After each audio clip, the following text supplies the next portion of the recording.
मार्च के महीने में हमारी डिलीवरी होने वाली है। नॉर्मल डिलीवरी हो इसके लिए हमें क्या करना है? अक्सर महिलाएं ऐसा सवाल करती हैं, अगर आपकी डिलीवरी में 1 महीने का समय बचा है तो आपको किन बातों पर ध्यान देना चाहिए जिससे आपकी नॉर्मल डिलीवरी के चांस बढ़ जाएं। नमस्कार दोस्तों, स्वागत है आप सभी का बेबी केयर फैमिली पर। आज की वीडियो बहुत ज़्यादा इंपॉर्टेंट होने वाली है, तो वीडियो को बिना स्किप करें एंड तक ज़रूर देखिएगा। तो आइए अपनी वीडियो को हम फटाफट से शुरू करते हैं। क्या आप जानते हैं, अक्सर महिलाएं चाहती हैं उनकी डिलीवरी नॉर्मल हो, मगर जैसे ही डिलीवरी का समय पास आने वाला होता है तो हर एक महिला डिलीवरी के बारे में सोचती है, लेबर पेन के बारे में सोचती है, डिलीवरी के दौरान होने वाले दर्द के बारे में सोचती है, जिसकी वजह से वो बहुत ज़्यादा घबरा जाती है और डर जाती है। जब भी महिला ऐसा करती है तो इसका निगेटिव यानी कि नकारात्मक प्रभाव उनके ऊपर पड़ता है। जैसे ही वो डरती हैं, घबराती हैं और अधिक सोच में पड़ती हैं तो उनकी मसल्स में टेंशन पैदा होती है और उनकी मसल्स फैलने के बजाय सिकुड़ती है, खास तौर पे बच्चेदानी का मुंह। जैसे जैसे आप डरते हैं, टेंशन लेते हैं तो आपके बच्चेदानी का मुंह खुलने की बजाय सिकुड़ने लगता है, जिससे आपकी नॉर्मल डिलीवरी के चांस कम होने लगते हैं। अगर आप चाहते हैं आपकी डिलीवरी मार्च में हो और आपकी जो डिलीवरी है वो नॉर्मल हो तो आपको डरना नहीं है, घबराना नहीं है।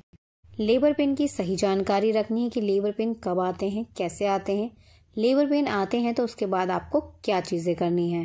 साथ ही डिलीवरी के समय क्या होता है, डिलीवरी के समय हमें क्या क्या चीज़ें लेके जानी है, कैसे प्रोसेस होती है, अगर नॉर्मल डिलीवरी है तो हमें कौन सी गलतियां नहीं करनी है, कौन सी चीज़ें हैं जो हमें करनी है, इसकी भी आपको सही जानकारी होनी चाहिए। आपको बता दें, लेबर पेन 2 टाइप के होते हैं। एक होता है नकली लेबर पेन और एक होता है असली लेबर पेन। जब आपको नकली लेबर पेन आता है तो ये बहुत हल्का होता है, जो आपको देर में आता है, मगर जब आपके असली लेबर पेन आते हैं उनकी फ्रिक्वेंसी यानी कि उनका जो दर्द है वो बहुत ज़्यादा होता है और वो बहुत जल्दी आते हैं। यानी कि 1 मिनट में 2 से 3 बार भी आ सकते हैं और हो सकता है आपको 2 मिनट में आए या 3 मिनट में या उससे ज़्यादा भी आ सकते हैं। इसी के साथ जो नकली लेबर पेन होते हैं वो डिलीवरी से 2 दिन पहले, 3 दिन पहले, 5 दिन पहले या 10 दिन पहले भी शुरू हो सकते हैं। मगर जब असली पेन शुरू होता है, असली लेबर पेन, तो उसके बाद डिलीवरी बहुत जल्दी की जाती है।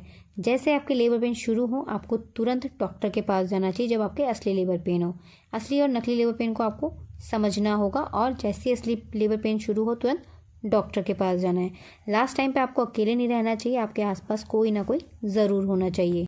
डिलीवरी से पहले आपको डिलीवरी बैग तैयार करना है, अपने लिए भी और अपने बेबी के लिए भी। अपने लिए भी आपको अच्छे से कपड़े रखने हैं और अपने बेबी के लिए भी फुल कवर कपड़े रखने हैं। पहला कपड़ा जो बच्चे को छुए वो कॉटन का होना चाहिए, उसके बाद आप हल्के गर्म कपड़े रख सकते हैं। इसी के साथ जैसे ही लेबर पेन आपको शुरू होते हैं आपको डरना नहीं, घबराना नहीं है। आपको दूध पीना है गरम गरम, आपको गर्म तासीर की चीज़ें लेनी चाहिए। दूध में घी डालकर आप ले सकते हैं, कैस्टर ऑयल भी ले सकते हैं आप। गवर्नमेंट हॉस्पिटल्स में कैस्टर ऑयल दिया जाता है, अगर आप कैस्टर ऑयल लेना चाहते हैं तो आप कैस्टर ऑयल भी ले सकते हैं। ऐसा करने से आपके बच्चेदानी का मुंह जल्दी खुलता है। जैसे आपके लेबर पेन शुरू होते हैं तो ऐसा लगता है कि आपको कुछ पॉटी जैसा आ रहा है, जिसकी वजह से आप बार बार सांस को ऊपर को खींचते हैं, जो आपको बिल्कुल भी नहीं करना। जैसे ही आप सांस को ऊपर खींचेंगे तो बच्चा नीचे जाने की बजाय ऊपर आने लगता है और बच्चे की पोजीशन चेंज होने का खतरा बढ़ जाता है। तो आपको ऊपर को सांस नहीं लेनी है, आपको सांस धीमी रखनी है। इसलिए कहा जाता है एक महिला को ब्रीथिंग एक्सरसाइज ज़रूर करनी चाहिए और उनके शरीर में पानी की कमी नहीं होनी चाहिए। साथ ही सांस लेने में भी आपको तकलीफ़ होती है, अगर आप ब्रीथिंग एक्सरसाइज कंटिन्यू करते हैं तो इससे आपको सांस लेने में ज़्यादा परेशानी नहीं आती है। डिलीवरी से पहले आपको कुछ ना कुछ खाना पीना ज़रूरी है, ताकि जब आप पुश करें बच्चे को बाहर निकालने के लिए, आप पुश कर दें तो उसमें आपके पास पर्याप्त मात्रा में ऊर्जा होनी चाहिए ताकि आप जोर लगा सकें। कई जगह पर महिलाओं को गरम हलवा भी दिया जाता है, तो आप गरम हलवा दूध में घी डालकर या कैस्टर ऑयल या आप खजूर, छुआरे ऐसे भी ले सकते हैं। इसी के साथ अगर आपकी डिलीवरी में 1 महीने का समय बचा है या 10 दिन का भी बचा है तो भी आपको खजूर का सेवन ज़रूर करना चाहिए। खजूर, ड्राई फ्रूट्स अपने डाइट में शामिल कीजिए। आप रोज़ाना 3 से 4 खजूर का सेवन सुबह कर सकते हैं। ऐसा करने से भी नॉर्मल डिलीवरी के चांस बढ़ते हैं। एक महिला को डिलीवरी का समय पास आने पर अपनी डाइट में लिक्विड चीज़ें बढ़ा देनी चाहिए।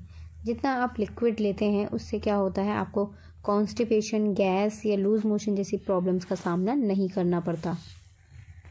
अगर आपकी डिलीवरी मार्च में होने वाली तो आपको इस बात का भी ध्यान रखना होगा कि आपका वज़न और बच्चे का वज़न सही हो।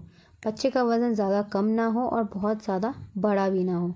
इसी के साथ आपका अपना वज़न भी बहुत कम या बहुत अधिक नहीं होना चाहिए। एक महिला का वज़न डिलीवरी तक अपने नॉर्मल वज़न से 10 किलो ही बढ़ना चाहिए। साथ ही बच्चे का वज़न 3 से 4 किलो के बीच में ही होना चाहिए डिलीवरी के समय। लेबर पेन जब शुरू होते हैं, असली लेबर पेन, अगर आपसे वॉक किया जाता है तो आपको वॉक करनी चाहिए। जितना अधिक आप वॉक करते हैं उतने ही जल्दी आपकी नॉर्मल डिलीवरी होती है। साथ ही आपको डिलीवरी के समय दर्द भी कम होता है। एक महिला को डिलीवरी का समय पास आने पर गुनगुना पानी पीने के लिए और नहाने के लिए ज़रूर इस्तेमाल करना चाहिए। ऐसा करने से भी आपकी मसल्स फ्लेक्सिबल होती हैं और नॉर्मल डिलीवरी के चांस बढ़ते हैं। नॉर्मल डिलीवरी बहुत आसानी से हो जाती है। नवजात शिशु की देखभाल कैसे करनी है, इसकी जानकारी भी आपको पहले से ही रखनी चाहिए। डिलीवरी के बाद आपको क्या खाना है, क्या नहीं खाना है, इसकी जानकारी भी आपको पहले से ही होनी चाहिए। इससे जुड़े कोई भी सवाल या सुझाव हो तो कमेंट करके ज़रूर लिखिएगा। आशा करते हैं हमारी वीडियो को पसंद ज़रूर आई होगी। तो प्लीज़ इस वीडियो को लाइक कर अपने दोस्तों के साथ शेयर ज़रूर कीजिएगा ताकि उनकी भी हेल्प हो सके। अगर आप हमें फेसबुक पर देख रहे हैं तो प्लीज़ हमें फॉलो ज़रूर कीजिए। अगर आप हमें यूट्यूब पर देख रहे हैं तो हमें सब्सक्राइब कर बेल आइकन ज़रूर प्रेस कीजिएगा ताकि प्रेगनेंसी और पेरेंटिंग से जुड़ी ऐसे इंपॉर्टेंट वीडियोज़ आपको मिलती रहें। हमारी वीडियो को पूरा देखने के लिए आप सभी का धन्यवाद। मिलते हैं आपसे नेक्स्ट वीडियो में, तब तक के लिए अपना ध्यान रखिएगा। धन्यवाद, नमस्कार।